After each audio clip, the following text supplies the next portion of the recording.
Stuck in the mud and need some roster help? Well, we're here to pull you out with our Week 5 breakdown. Let's get into it.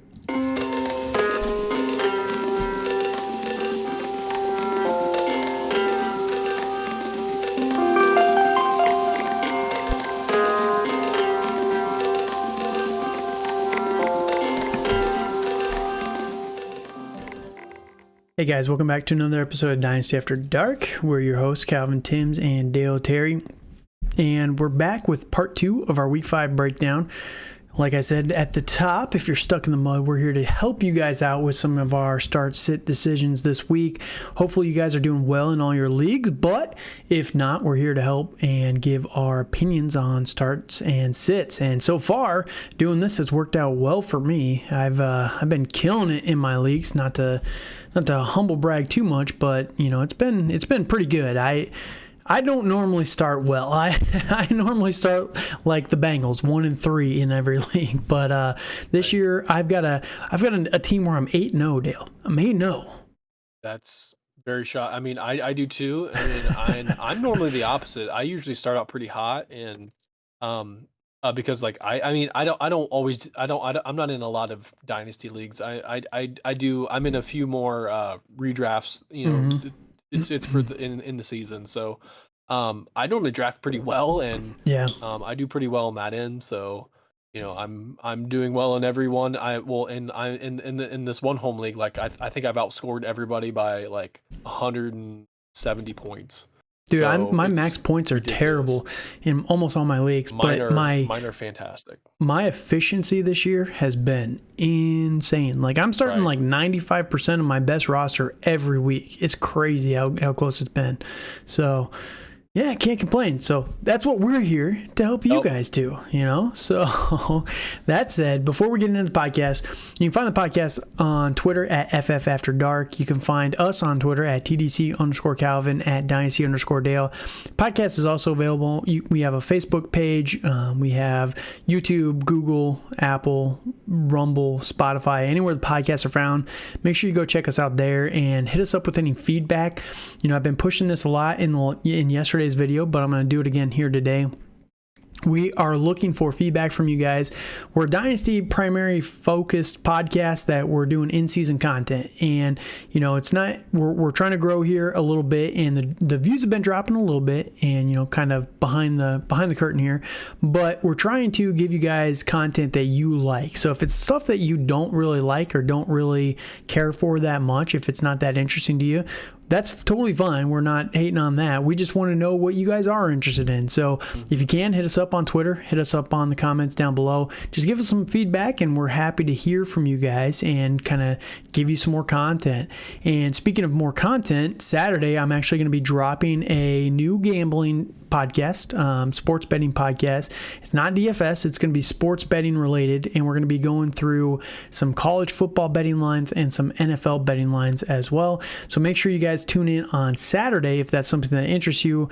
Unfortunately, you know, I've been talking about this, but there's a lot of teams or a lot of analysts out there that just give you a lot of bad advice when it comes to gambling. And you know, a lot of these guys do it for fun, and it's irresponsible the way that they do it. I've seen a lot of people lose money pretty heavily on gambling advice, and it bugs me because, you know, I'm pretty well off in my life. I'm not a billionaire or anything like that, but you know, I'm not scraping around, and seeing people get scammed out of money, it still bugs me. So that's the whole point of that podcast. We're trying to just help you guys and give a little bit more practical and safe advice, as well as you know, trying to help you guys win some money. You know, we all want to win some money. So check that out on Saturday. That'll be dropping. We're going to try and grow the podcast a little bit in that direction as well, but you know, just let us know your thoughts. So that said, Dale, how are we doing today? Hey, I'm doing great. You know, I'm excited for Week 5, and you know, I'm just excited to talk about some of these games because a few are kind of stinkers. So No, all the 4 o'clock games are great, dude. All these last games are awesome. Right. Yes. 100%. Yeah. Well, we'll get into them. There's the good ones. All the ones are struggles, but you know, you'll be at church or wherever you're doing you mow your grass, whatever it is, and come back for the 4 o'clock games, and you're gonna be doing great. Exactly. So, it always amazes me the way that the NFL schedules these games out. Like, why is it? Last week there was one 4:05 game. This week there's two. It's like, why, man? Why? Oh, well. All right, let's get into it here, and we're going to jump off with the first 4 o'clock game, and we're going to be talking about the Cincinnati Bengals, 1-3, going against the 1-3 Arizona Cardinals. Now, surprisingly, the Cardinals have been playing more like a 3-1 team versus 1-3. Well. Like, they have played excellent, like against the Giants, in which they lost. They played really well. They beat the Cowboys. They played well against the Niners. They beat the Cowboys. And they played pretty decent against the Commanders. Like, they've played a lot of all their games have been close. Like, their defense is much better than it has been in years past. And with that, I am not starting. I'm going to be starting one. I'll be willing to start one of these quarterbacks, and his name is not Joe Burrow. Oh, no, so I'm not Burrow. Joe I'm with you 100% though. Yeah, he's been playing really bad. He's just hurt right now, Mm-hmm. and if I were the Bengals, I would sit him down for at least a month until his calf heals, because if not, he's gonna tear his Achilles, or it's just gonna be a lingering injury. Like, your season's probably already in the toilet anyways. I agree, but here's the thing: they're not gonna do it 1-3. They're gonna wait until they're like 1-5, maybe 1-6, and then they're gonna do it. And unfortunately, it's just gonna stink for fantasy, because he's a dead weight right now. Unfortunately, Joe Burrow is doing well. Joe Burrow, when he's healthy, is a top 5 fantasy and real life quarterback. Like, he's a great quarterback, but right now he's a dead weight, pulling down the dynasty value of all these guys, of all the starting value of all these guys. And Arizona has a good defense, like we talked about. So it's going to be another rough one, and I do think that the Cardinals are going to win this one, and they're not playing to lose. I know that people are joking about the tank being in against the Giants, but I think that the Giants they got the momentum, and sometimes you just can't swing that back, right? So I'm fine starting Dobbs. I do think that there are better options. Like, I was going to say, would you rather start Josh Dobbs, or would you rather start like Sam Howell, who, by the time you've heard this, will know his score, but point still kind of stands there. I would rather start Dobbs. I'd rather start Howell, but yeah. I feel they're pretty close, but I think I'm going with the Flames and Josh Dobbs. He's played excellent. Would you rather start Dobbs or Matt Stafford? Against the Philly defense, I would rather start Dobbs. I think I'd rather start Stafford, but with Cooper Kupp probably being back. You are down on this NASA engineer. No, I like Dobbs. I do like Dobbs. I just like some of these other guys a little bit more. Right, and I think Cincinnati has a good defense too. Like, it's being overlooked because Burrow's been so bad. Like, this offense has been anemic, man. They cannot do anything on offense, and it just makes the defense look worse because they can't. They just get gassed. But no, I hear it. I do think there are better matchups, but he's definitely streamable if you need a guy. So keep that in mind. Yes. Now, running back wise, James Conner versus Joe Mixon. I'm fine. Conner. Yeah, I'm fine with. Even with Mixon, like I'm fine with it. Yeah, he hasn't been bad. He's not been bad. He's just not been good. That's the right problem. And that's kind of how this whole Cincinnati team has been. I'm still starting Chase. I don't think I'm going to start Higgins this week. I thought Higgins was injured, right? He is not injured, and he didn't practice today on Wednesday with a rib injury. So, wait, is he not injured, or he is injured? He is injured. He has a rib injury. Okay. Yeah, that's right. He can't lay down without being in excruciating pain. Like, not the greatest quote. Sounds like a whole lot of fun, but I'm still not starting him either way. I'm not really. Yeah. I don't want to start. The only one I'm starting would be Jamar Chase. I think Tyler Boyd is startable just because of how this offense is working right now. Like, they're dumping the ball off as quickly as humanly possible. And if Higgins is out, like, Boyd is already their slot guy. So I could see a lot more targets close. Like, again, full PPR. I think that, just like, who was it we talked about with the last episode? That would be, like Chris Olave and Michael Thomas. Like, I'd be okay. Yeah. I kind of put him in that range of players that, pure volume wise, I think that he could be safe pretty high floor. But yeah, I'm with you. Jamar Chase is still playable. You just got to be ready for a down week. What about the flip side? Hollywood Brown, he's been very good. Michael Wilson has been much better. Hollywood. Yeah, I'm starting Hollywood. I'm willing to put Michael Wilson in my flex, and I am starting Zach Ertz. Zach Ertz. Good old Zachary Ertz. Would you rather start Zach Ertz or Hunter Henry? Zach Ertz, because the Cardinals have a better offense right now. Zach Ertz or Darren Waller? Zach Ertz, because I know he's going to get targets, and the Giants are a mess. Fair enough. Yeah, and unfortunately, the Cincinnati Bengals just don't even have a tight end. Like, I think Irv Smith is supposed to be healthy, but he's been banged up to start the season like usual, unfortunately. So, yeah, man, I really want to see them just sit Joe Burrow, like you said, but unfortunately, they're not going to do it until their schedule's worse. So it is what it is. But yeah, I think the Cardinals, they're sneaky starters this week. I think a lot of people look at 1-3 and they still stink, but man, they're competitive for sure. Yeah. All right, next game here, 4:05. We're going to talk about the Eagles 4-0 going to the Rams, and I think the Rams are going to get the win here. The Eagles, they've been playing with fire the last couple of weeks, and I think that the Rams have been much better this year. Yeah, I do agree with that. So, I mean, are you wanting to start both these quarterbacks? Yes, I still think both quarterbacks are playable. The Eagles defense, their secondary has been weak, man. Like, it's been really bad. You couple that with the fact that Puka has looked like a Hall of Famer already. Like, the dude's nuts. Tutu Atwell's been playing out of his mind. And the team is probably getting Cooper Kupp back this week. Probably. Maybe he'll probably be back with like a snap count, depending on how the game goes and everything. But you put those three against a battered Philly defense, man, and then you add in Kyron Williams, I think they're going to be able to get it done. I think that, Matt Stafford, that's why I was so high on Matt Stafford. I think he's going to be very, very startable this week. Yeah, I mean, I feel he's I feel at least he's very streamable. I'm still not super convinced on him. So, it's for the running backs, DeAndre Swift, Kyron Williams. Yeah, so here's the thing with Swift.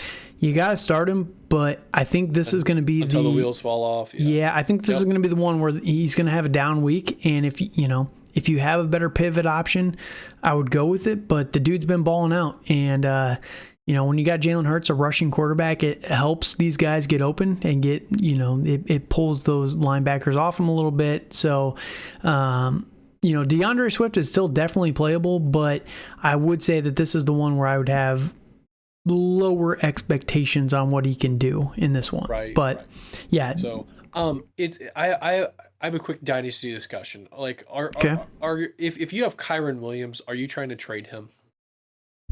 Probably not. And see what you can get for him. Nah, I mean, it depends if you're in rebuild or not. So, if you're in any sort of, if you think you can make the playoffs in any capacity, I don't care if you're like scraping into the playoffs. It doesn't matter. Once you get to the playoffs, all you have to do is get lucky like twice, and you're in the championship, right? So, if you think you can get to the playoffs, do not sell Kyron Williams. He's going to be a workhorse this entire season. He's going to be half the reason why you get to playoffs. But if you want to be in the tank, and kind of selling some of these assets, get rid of them and, just prepare for next year, essentially. But no, I'd be keeping him. So like, what's a fair trade for him if you're rebuilding? I mean, a first. Well, like, are we looking like a projected early, mid, late? I mean, you probably a late first. Like, if you sell him, you're selling him to a playoff team, right? So, right. Yeah, I don't see many non-playoff teams wanting to invest in Kyron Williams, considering there would be a draft in between when they would be able to really count on his value, essentially. And you never know what a team's going to do in the draft. They could draft, Braylon Allen, who is a very high prospect at the running back position. They could draft him in the first round next year. We have no idea. It's unlikely, and you can say, oh, that'll never happen. But how many times do we say that about the draft, and then it goes completely off the rails, right? So if you're selling Puka, I'd be okay with any first. Like just get a first. It doesn't matter as long as it's a first round pick. That'd be fine. But if you're going to be in contention, just keep him and just roll with it. So, sorry, I think I said Puka, but Kyron Williams. You did, but yeah, it's Kyron. Same with Puka though. I think Puka, everyone's kind of down on him with the potential return of Cooper Kupp. I think both these guys are still going to be studs, man. Yeah. I'm not worried about this week. I can see a small dip in his production, but I kind of see him as the Robert Woods to Cooper Kupp being Cooper Kupp. It was a handful of years ago. I think Cooper Kupp is going to hurt. Extremely relevant. Yeah, I think he's going to hurt Tutu. Tutu is going to be the biggest, the biggest hit by this. But I think Puka and Cooper Kupp are going to be a nightmare, like a legitimate nightmare combination for defenses. Right. So I think he's still playable. Maybe he doesn't have that 10 target game anymore, but 6 targets with this kid, and you're going to be still happy. So, Puka's a good player. I'm more than willing to start him. And if Cooper Kupp is not playing this week, I'm fine starting Tutu Atwell as well. But even against what about Tyler Higbee? No. Well, if Cooper Kupp's active, probably not. Yes. Yeah. That's how I feel. Like if Cooper Kupp's not playing, I'm fine playing Tyler Higbee. I'd rather play Higbee than Dallas Goedert in this matchup, for instance. Yeah. So Goddard's been bad, man. I think they're going to try and get him involved in this one, but I don't know if it's going to work very well. It's going to be the AJ Brown and Devonta Smith show, and I think it's going to be a Devonta Smith show. Oh, you think so today? I think so. I think this is going to be the week that they're going to try and get. I think they're going to try to get Goddard and Devonta Smith, which means more short game stuff. I don't know if it's going to work so well, and I think that they're going to realize that at like halftime, make adjustments, and try and get AJ Brown in the second half. But I think it's going to be like one of those ones where you're sitting there at halftime with AJ Brown, and you're like, he's got 2 targets and 1 catch for 20 yards. Like, why are you not targeting him? But in the second half, he's going to have like 6 targets, kind of thing. That's kind of how I see this one going, but we'll see how that goes. But yeah, Dallas Goedert, I need to see something, man. He's been bad this year. I do too. Yeah, so, I agree. Agreed. All right, let's go to the next game here. 425, the New York Jets going to Denver. Both teams 1-3. I think the Jets actually get the win here. I really do. Too. Their defense is balling. And they've been playing a lot better, and I think Zach Wilson figured something out Sunday night. Yeah, man. I mean, I still think he is a horrible quarterback, and we'll see. is not for long in the NFL. But we'll see. I think he played really well last. I do think that everyone is giving Zach Wilson crap, and I get it. He's not played up to his number 2 overall pick. But you look at the defenses that this kid has had to play to start this year, and I legitimately felt bad for him, man. Like, he was not going to do anything. He had the Buffalo Bills cold when the Aaron Rodgers injury happened. He had the Dallas Cowboys, the New England Patriots, and then he got the Kansas City Chiefs and balled out against the Chiefs. And now he goes to Denver. Like, he has been okay in those first 3 weeks. He was not good, but he was not bad either at the same time. You know what I mean? Well, and for Zach Wilson, like I do have a fun stat for you. All right. Sunday night's game was the first game, and it's involving Patrick Mahomes, but still. Okay. It was the first game that Patrick Mahomes has started that he's been. I heard this stat. Yeah. That the opposing quarterback threw for more yardage, more touchdowns, and had less interception. Yep. Never happened since he's been a starter until this game, which is crazy. But it's wild. It's wild. So I'm fine with streaming Zach Wilson. Oh, for sure. And that's what I was going to say. Zach Wilson is playable this week, especially I had to pick 100%. Zach Wilson up in a redraft league because Justin Herbert's on bye, and I'm fine with it. I do not feel bad about starting him this week. So, I mean, are you starting him? Are you starting him over like Jared Goff? So here's the question: would you start him over Russell Wilson in this matchup? I'm liking what Russell's been doing. Russell's been good, but the Jets' defense is killer. I'm fine with it. I'm still playing Roth. All right, fair enough.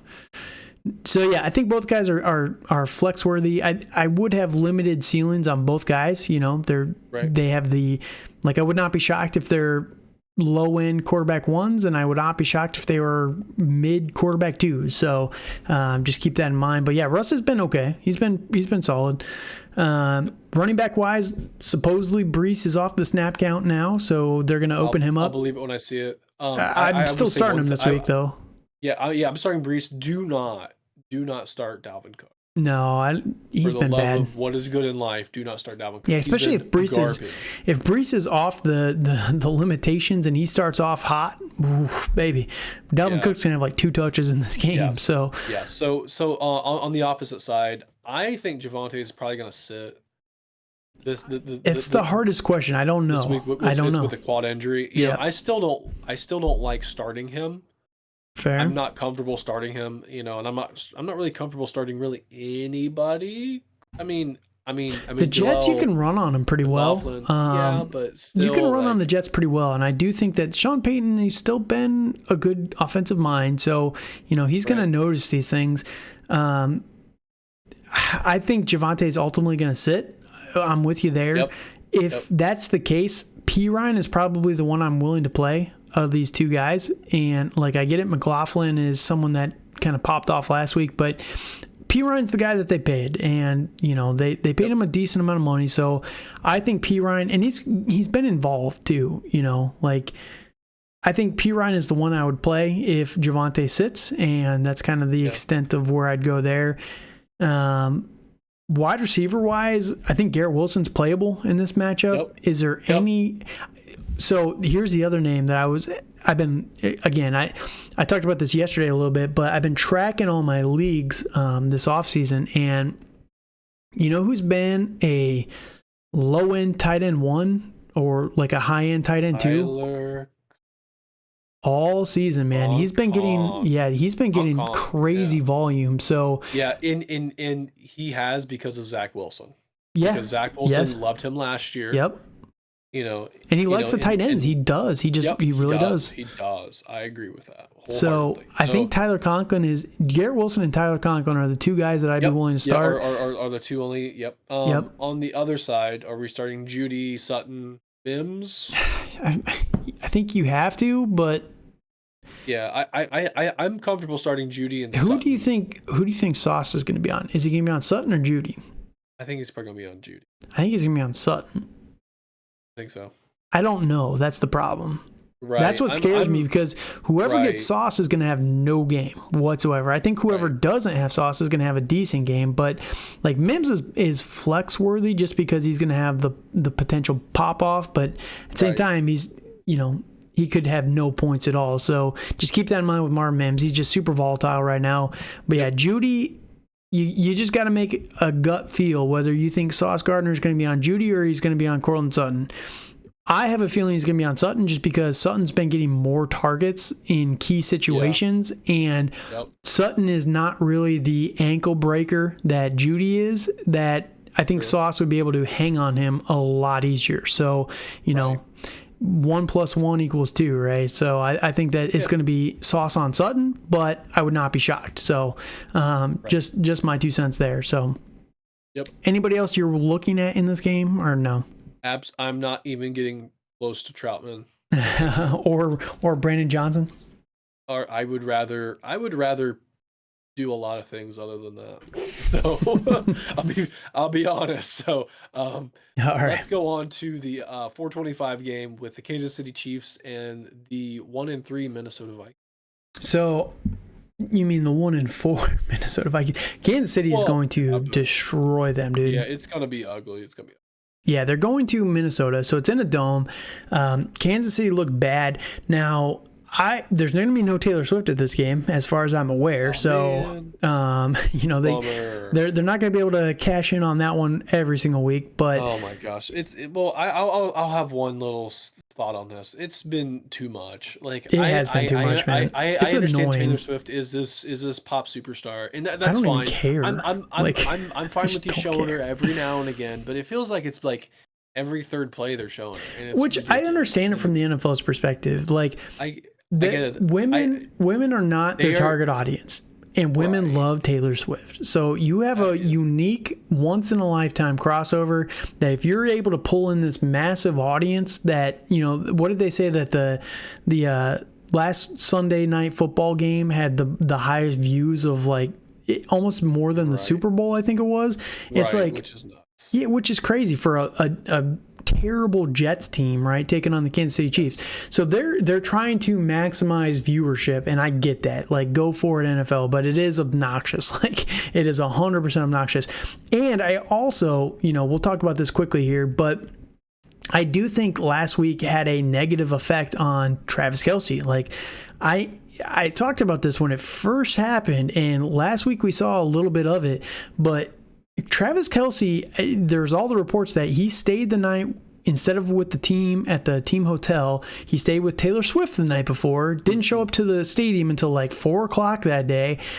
I do think that it's getting a little bit too much for him too, that his focus is getting distracted. And if she's not going to be here for this one, I think this is the perfect bounce back game for Travis Kelce. And I know I'm jumping down, but I think Mahomes is going to murder this Minnesota Vikings team. They're going to try and shred them. Yes. Air quote, get right in this game from a passing standpoint. Now, is Kirk Cousins going to be able to do the same against Kansas City? Yeah. I think he's going to have a better game than he had against the Panthers. He had the pick six that looked really bad, and Panthers have good defense, to be fair, but yeah, he only had but the Chiefs have a pretty good defense too. They do. And they do. But I don't think he's gonna have he's gonna have 30 points or anything ridiculous. But I do think he's gonna play. I do think he's gonna play a lot better and bounce back. I do expect Justin Jefferson to have a huge game and a huge year and everything spectacular with that. Yep, we'll see. So all right, so Kirk is playable. Would you rather start Kirk or Russ? I feel better about probably Kirk Cousins. I agree. I think the matchup's a little bit better too. Yeah. KC has a good defense, but I think that their secondary is a little bit softer. So now running back wise, I think Pacheco's startable. Alexander Madison, 100%. I don't trust him to be the one. I think Cam Akers is coming, man. I really do. We saw glimpses of it last week, and I think his time is limited. So I agree with that. I don't think either are startable right now. Yeah, I'm not starting either of them. Yep. Until I see who is who, and I'm starting Pacheco. Are we starting any of the quote unquote wide receivers? Justin Jefferson, Jordan Addison, I think are both playable. Yes. Yes. I'm not starting Tony, even if you gave me money to do it.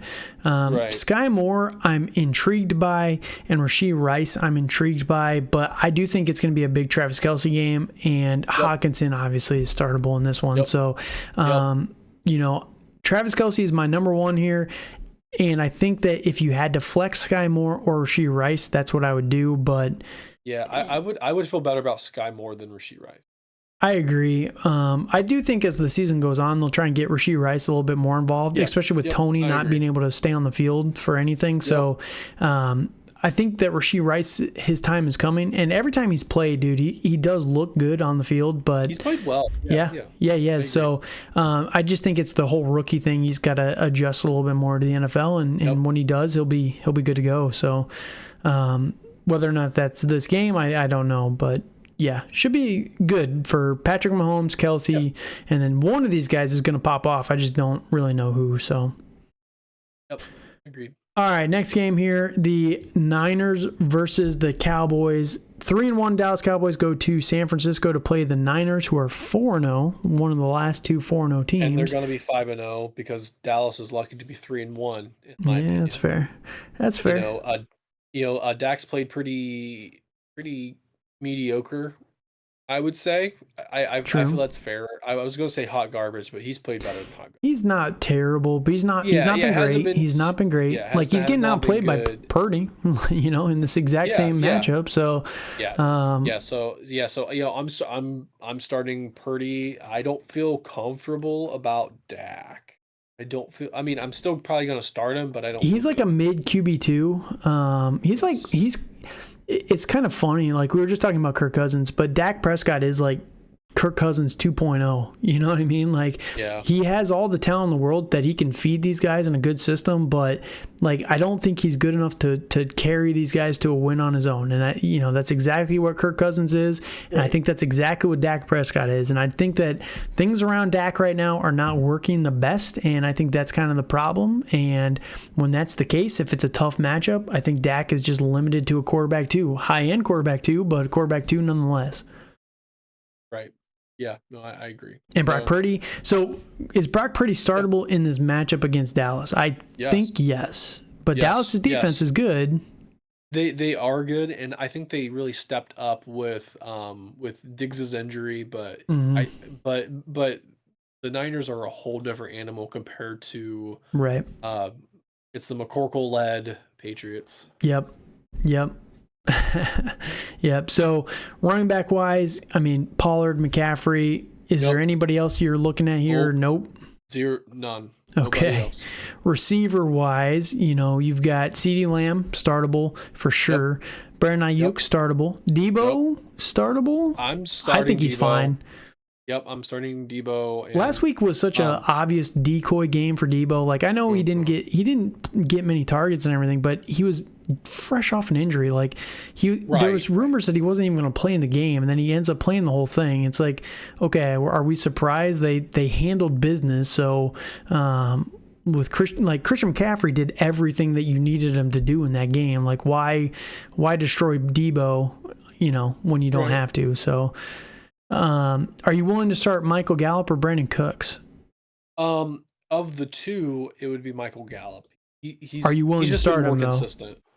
No. Would you rather start Michael Gallup or like Sky Moore? I would feel better about Michael Gallup. I think I'd feel better about Sky Moore, which just kind of goes to show where we're at here. Yeah. Not great. They need to get something. Yeah. McCarthy, he's great at feeding CeeDee Lamb, but he needs to figure out something to get these next couple guys involved. But well, I think we're going to talk about the other guy here in a second. Ferguson? Jake Ferguson. I am right in the flames with him. I like Jake Ferguson, and I mean you're starting Kittle. Yeah. So unfortunately, Kittle's been bad this year, though, man. To be honest, he's been bad. He has not been very good. Again, people thought last week with Debo being banged up would be a big Kittle week, but he did nothing last week either. And Christian McCaffrey, until Christian McCaffrey has a bad game, and it's just like everybody on this, like Ayuk is safe. McCaffrey, when McCaffrey is playing like he's playing, Ayuk is the only safe one at this point. Yes, and I agree. You need McCaffrey to have a bad game for Kittle and Debo to just pop off. So it's not great, but it is what it is. But you got to start him. You just got to keep going. Yep, you do. I agree. Yeah, I think Ferguson is playable. Would you rather play Tyler Conklin or Jake Ferguson? I think I would rather play Conklin, but I understand the argument. I'm riding the flames with Jake Ferguson. I think he's going to have a fairly big week this week. Ferguson or Zach Ertz? Ferguson. All right. You're pretty high on him, so fair enough. Yes, Ferguson I like or Ferguson. Travis Kelce? It's Swelsey, man. Come on. Oh, yeah. Dude, don't even. No. Yeah. By the way, I just got to point out, like, how did we get here that Dallas has Jake Ferguson, Luke Schoonmaker, and Peyton Hendershot? Like, what are these names, man? Like, I don't care. It's just the only one I care about is Jake Ferguson. I don't care about the Schoonmaker and Hendershot. They mean nothing to me. Yeah. So, they need to trade for Kyle Pitts is what they need to do. But that would be fantastic. But Atlanta's not going to do that because they're dumb. They're not going. Yeah. Yep. All right, last game here, and it's going to be the Monday night game. The 2-2 Green Bay Packers go to the Vegas Raiders 1-3 and play them. Jimmy Garoppolo should be back in this one, which might be a downgrade. Yep, I don't care. I'm not starting Jimmy G. I'm starting Jordan Love.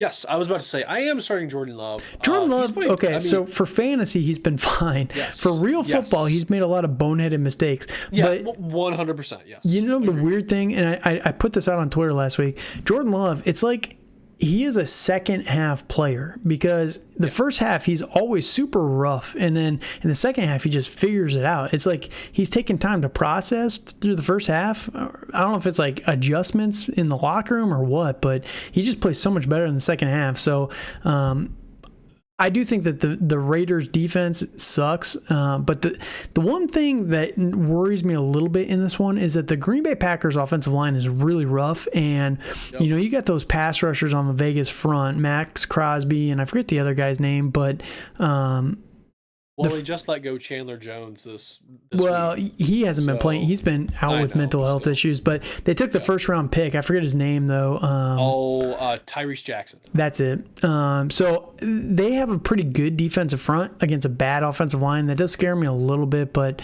I do think that Green Bay is going to be creative enough to kind of get this open.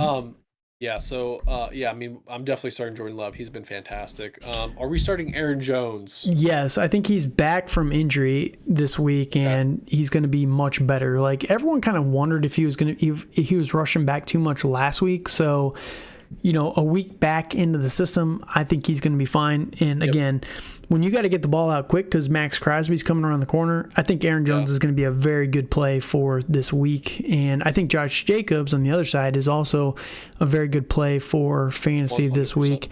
He kind of came back to life last week. And Green Bay does have a good line and everything, like a good defensive line, but Josh Jacobs, I think he is good enough that they're going to be able to get him rolling in this one pretty well. Agreed. So, on a different note, like, it's with the Raiders and them being a poverty franchise. Like, did you hear what Josh McDaniel said about? I heard about Aiden O'Connell. Like, I feel McDaniel's is not a good coach. Yeah, he's not a good head coach. And I know we've said this before, but like, if it wasn't for financial issues, he would have been gone last year.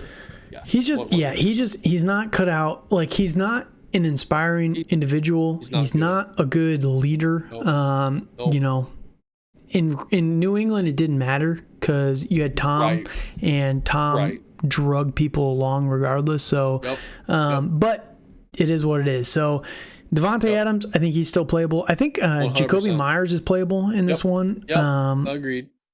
I'm not interested in Luke Musgrave or I'm not either. Sorry, wrong team. But I know what you meant, but still. Austin Hooper or Michael Mayer. I don't think either one of those guys is playable for the Raiders. On the flip side, though, for the Packers, Luke Musgrave is tight end. Romeo Doubs, I think, has a safe floor. Yes, I would. Yep. He's the number one target for this team, but yes. Christian Watson, I think, is going to be good. I think he's playable. Are you willing to start Christian Watson? Yes, because I think he's an anytime touchdown scorer. Yep, I am too. What about Jaden Reed? How are we feeling about him? I need to see another week with all three of these guys together. Yep, I agree. Like, last week was fluky with how the game. Yeah, it was kind of. They got blown out in the first half. Like, they were down 27-3 at halftime in the first. Yeah, pretty close. Yeah. So I think it was pretty ugly. Yeah, I think we need to see these three on the field together one more time, where it's not a powerhouse offense. It's just going to steamroll them, right? So, you can flex them, like. I wouldn't be mad at you, but I think I would wait and see. But yeah, Romeo Doubs, I think is going to be the target hog. Yep. I think Christian Watson is the touchdown threat, and then Jaden Reed's kind of the deep guy, so he can pop off at any time. So yeah, this one's going to be pretty straightforward. That's, like I said, I kind of like games like this. What I'd love to see is if they would actually get Michael Mayer involved. Like, dude, you took this guy at 35, man. Josh McDaniel is a bad coach. He really is. I've been saying this for years, man. When he was the offensive coordinator for the Patriots, even when he was the offensive coordinator for the Patriots, every week I was saying, like, I was pulling out my hair because it's like he gets so tricky, and it's the same thing I see with Kellen Moore, and it drives me nuts. And Kyle Shanahan is a victim of this as well, but Kyle Shanahan doesn't really matter. Like, he succeeds with it, right? But Kellen Moore and Josh McDaniel, they get too cute for no reason. It's like, why are you doing this? You don't have to make everything so complicated. You really don't. Like, I get it. You want to be the next wave and the next hotness, but it doesn't have to be this hard, man. It does not have to be this hard. So, Michael Mayer, I wish he would be involved, but as of right now, until Josh, after this year 2, we're looking for a bounce back for Michael Mayer when he's got a new head coach. So, agreed. Yeah, maybe it'll be Ben Johnson from Detroit. That'd be huge for this offense, but we'll kind of see how that goes. So, no, that's the last game here, and it should be a pretty fun weekend. You know, you got 4 teams on bye. You got, who is it? The Browns, Chargers, Seahawks, and Tampa Bay Buccaneers. So, yep. Good. It's a good week if your opponent has a lot of those players. So, you know, Herbert, you got Keenan Allen, they're both out. Josh Palmer, potentially Austin Eckler. I don't know if he would have been back this week or not. Baker, Godwin, Mike Evans, you know, those guys over there. You've got Geno, you've got Kenneth Walker the third, DK, Tyler Lockett. Like, there's some heavy hitters, and then you got Deshaun Watson and Amari Cooper and Jerome Ford. not as scary as the other 3, but no, it's some heavy hitters for Dynasty or for Fantasy out this week. So make sure you take advantage of that if you are playing 100%. against those guys. So that said, again, you know, hit us up on Twitter at TDC_Calvin for myself, at Dynasty_Dale for my co-host here, at FF After Dark on Twitter. You know, you can find, there's a Facebook page for the podcast as well. YouTube, Spotify, Google, Apple, everywhere that podcasts are found. And again, we're looking for feedback from you guys. We're trying to do a Dynasty podcast in season, which is not always the easiest, but we're just trying to give you guys content that you guys want to hear. That's not just the same old kind of repetitive stuff, but from a different type of angle or new lens. But let us know your thoughts. Hit us up down below in the comments while you're there. If you can, like, comment, subscribe on the video. That would be appreciated. And yeah, again, we're dropping a sports betting podcast on Saturday, so make sure you guys check that out as well. We're going to be releasing that Saturday morning. It's going to have some college betting lines in there as well. So if you're interested in college, getting some bets in there. College is way easier to bet, by the way. I've been told. I'm not a big betting guy, but college is way easier to bet than the NFL. So make sure you check it out for those bets if that is something that interests you. That said, Dale, any last thoughts? Nope. All right. Thank you guys so much for listening. And again, we appreciate you guys. Hit us up with any thoughts you guys might have. And until next time, have a good night.